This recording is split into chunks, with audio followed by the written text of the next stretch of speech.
आपके साथ शुरुआत करना चाहती हूं जल्दी से राघव, क्योंकि दिल्ली में आज ही मुख्यमंत्री ने ये घोषित कर दिया है, मुख्यमंत्री अरविंद केजरीवाल ने, कि 18 से ऊपर के उम्र के लोगों को अभी हम नहीं दे सकते हैं। सवाल यह है कि ये परिस्थितियां बहुत ही विषम है।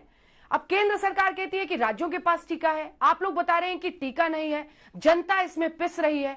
क्या है असल परिस्थिति, कब तक उम्मीद करें लोग, और ये टीके का क्राइसिस कितना बड़ा है, कितना विषम है, दिल्ली के लोग भी जानना चाहेंगे। आपके साथ में शुरुआत करें राघव। देखिए, हर रोज हर शाम हमारी सरकार एक वैक्सीनेशन बुलेटिन जारी कर कर हमारे स्टॉक में कितनी वैक्सीन उपलब्ध है, कितने लोगों को लगी, किस कैटेगरी के, किस श्रेणी के युवाओं को कितनी लगी और वृद्ध लोगों को कितनी लगी, ये सारा डेटा पूरी पारदर्शिता से जनता के सामने रखती है। इस समय दिल्ली में हमें मई के महीने में 16 लाख वैक्सीन दी गई थी और जून के महीने में हमें ये कमिटमेंट्स मिले हैं, आश्वासन मिला है कि 8 लाख वैक्सीन दी जाएगी।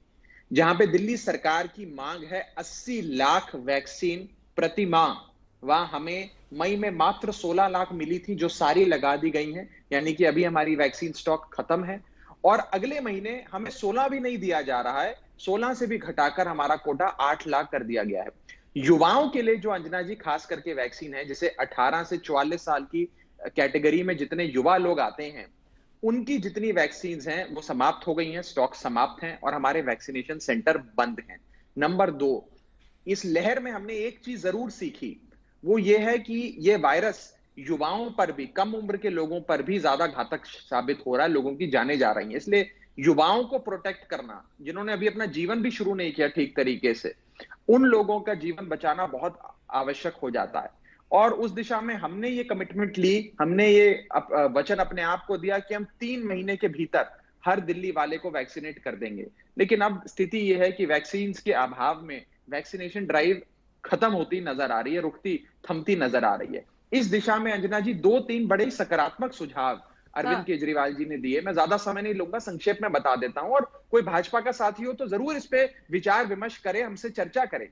सबसे पहले तो भारत देश एक एजेंसी बनकर अंतर्राष्ट्रीय बाजार में जाकर ये सारी वैक्सीन अंतर्राष्ट्रीय बाजार से खरीदकर भारत में लाए, अगर भारत में उत्पादन नहीं बढ़ाया जा रहा है।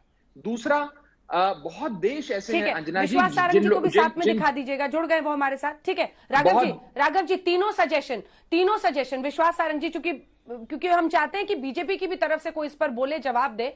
हमने कोशिश की थी कि एक हमें राष्ट्रीय प्रवक्ता मिले, पर वो चर्चा में शामिल नहीं हो पा रहे हैं। आप तीनों सजेशन जल्दी से पूरा कीजिए। हाँ, मैं जल्दी से बता देता हूं। पहला सजेशन ये है कि अंतर्राष्ट्रीय बाजार में भारत एक देश बनकर, एक एजेंसी बनकर जाएगा तो कम दाम में ज्यादा वैक्सीन खरीद पाएगा। अगर राज्य 28 राज्य और 8 यूनियन टेरिटरी 36 कंपनियां बनकर जाएंगी तो हम सही मात्रा में सही दाम पर वैक्सीन, और सारे राज्य तो कतई भी खरीद नहीं पाएंगे। नंबर 1।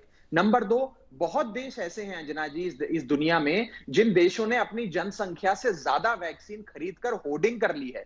यूनाइटेड स्टेट्स है, यूनाइटेड किंगडम है। इन देशों को अगर भारत के प्रधानमंत्री चिट्ठी लिखें, बात करें कि आप अपने खजाने से हमें कुछ वैक्सीन दे दीजिए, जब हमारे देश में उत्पादन बढ़ जाएगा, जनसंख्या से ज्यादा उत्पादन हो जाएगा, तो हम आपके खजाने को वापस भर देंगे, आपको पैसा भी दे देंगे, आपको वैक्सीन भी दे देंगे। और तीसरा और आखिरी सुझाव, आप वैक्सीन बनाने का फॉर्मूला, और खास करके भारत बायोटेक, जिसकी वैक्सीन बनाने में आईसीएमआर, जो भारत सरकार की एक संस्था है, वो पार्टनरशिप में, जॉइंट वेंचर में बनाई है, उस फॉर्मूला को आप अन्य फार्मास्यूटिकल कंपनियों को दे दीजिए, ताकि उत्पादन करने वाला एक कंपनी ना हो, भारत देश में 50-100 कंपनियां हो जाएं, ताकि उत्पादन की गति बढ़ जाए और उत्पादन की संख्या बढ़ जाए। ये 3 सकारात्मक सुझाव हमने दिए हैं केंद्र सरकार को। मुझे विश्वास है कि आपके तीनों सुझाव पे संज्ञान लिया जाएगा।